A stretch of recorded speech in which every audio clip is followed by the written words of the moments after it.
Hey YouTube, this is Rove with a review of the ArcheAge closed beta. And I did look it up and it is pronounced ArcheAge, not ArcheAge. Keep in mind that this is a beta review, so I'm going to try to focus on aspects of the game that probably won't change for release. So that being said, let's get started. ArcheAge is an MMO being developed by XL Games, a Korean game developer, and then being localized for North America by Trion Worlds, the creators of Rift. For this review, I only got to level 20 because I was only in the weekend beta. Because of the limited time, I wasn't able to experience all that the game had to offer, but it was enough time to kill a lot of mobs and do a bunch of quests. Character creation was very detailed outside of race choices.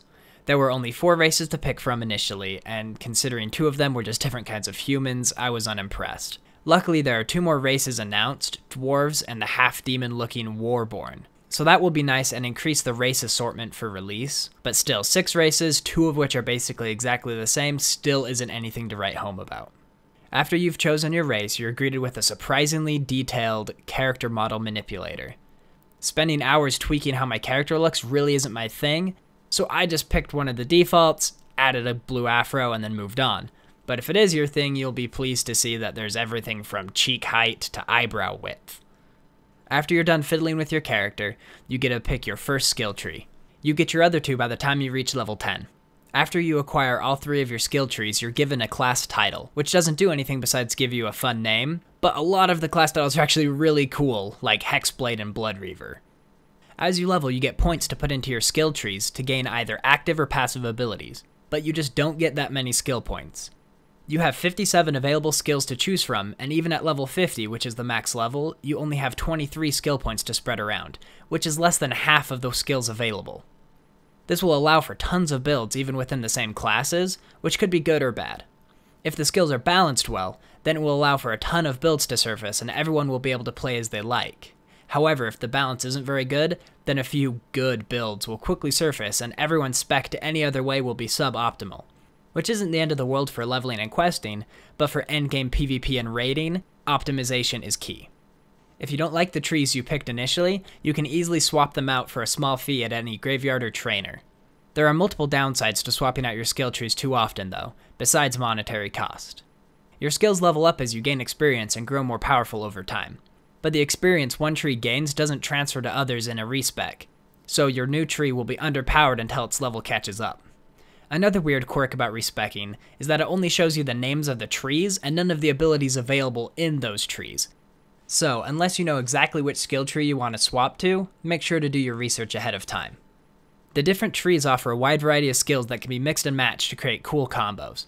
Most skills have a combo bonus, where if the enemy has a certain status ailment, or if you have a specific buff, then the move will deal more damage, stun, or provide a number of secondary effects. This helps guide you in your skill choices and establishing your rotation as you try to figure out how you can get one combo to chain into another. I like this system a lot because it allowed me to figure out some cool cross-discipline combos for a variety of situations, and lends the game a certain puzzle-solving feel as you try to find which skills will give you the right buffs and the right debuffs so you can create these long combos. Using the skills feels pretty good too. They activate quickly when pressed, and it makes it easy to chain skills together without mashing. Sure, I mashed anyways, but you don't have to. Cast times are accurate, and I never got that annoying cast bar is full, oh wait, I'm actually going to be only half full, and you have to wait a couple more seconds before your spell to go off thing, which we saw in like Warhammer Online and some other MMOs. ArcheAge also features something I haven't seen very often, skills that replace the standard auto attack. You can buy skills like Mana Stars or Triple Slash, where you hold the attack down and it will activate in a loop forever, but it usually has a stacking effect. They are deliberately made to fill in the gaps of your rotation as you wait for cooldowns. I like this type of combat a lot more than your standard MMO, where you usually end up just hitting a button and then waiting for a cooldown to finish. In ArcheAge, there is always an attack or skill that you can be pressing so your rotation feels very smooth as you move from one button to another. The combat in general is very fast-paced, with most of the attacks having little to no cast time, even for ranged classes. The combat lends itself to a lot of movement, which as a WoW PvPer, I really enjoy. All of this combined does make it crazy easy for ranged classes to kite mobs endlessly. It's slow but effective. Even after fighting hundreds of mobs over the weekend, the combat was still fun and is active enough to prevent mindless autopilot fights. Questing was just questing. A few FedEx quests and lots of kill quests, but luckily the kill quests are small and manageable, and I didn't run into any gather quests where the object to gather wasn't a 100% drop. Some MMOs bombard you with so many quests that it can be a handful just trying to manage them all. But with ArcheAge, you are rarely given more than 3 or 4 quests at a time, so you never feel overwhelmed, which as a completionist, I appreciate.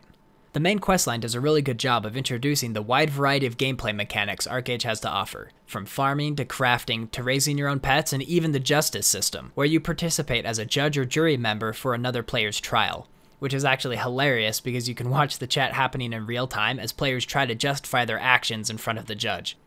The quests also do a good job of moving you from area to area, which not only introduces the world well, but it does a good job of keeping the player engaged.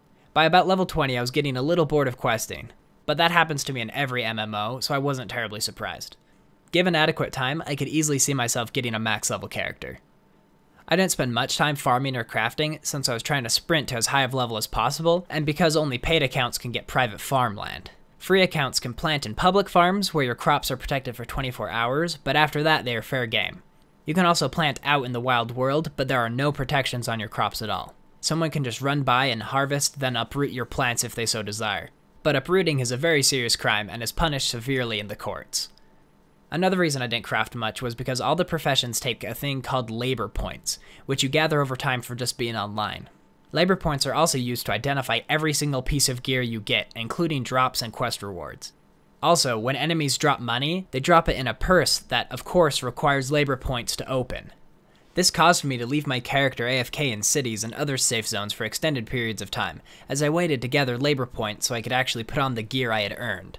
This is pretty lame because it's a completely arbitrary wait time, and I hope they either reduce or completely remove the labor point requirement for gear identification on release.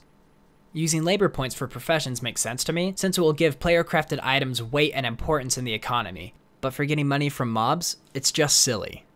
I didn't see much of the gear system, since at lower levels the only way to get new equipment reliably is by doing the main quests. Hopefully at higher levels there is more motivation to do dungeons and crafting for equipment, because at lower levels if you want a new weapon, it's best just to keep doing the questline and you'll find one eventually. As far as presentation goes, the visuals are pretty and the sound is sound. Nothing revolutionary, but definitely not bad by any means. Although the character models were a bit underwhelming. Especially since 2 of the 4 playable races are just different humans, which are pretty boring by default, and the elves are just like any other gaming elves. The cats are at least compelling, since there are tons of different facial structures to choose from, even though most are pretty damn creepy. The weird bone structure, coupled with the odd eyes, landed the cat people solidly in the disturbing end of the uncanny valley. I did run into some weird graphical glitches on the way.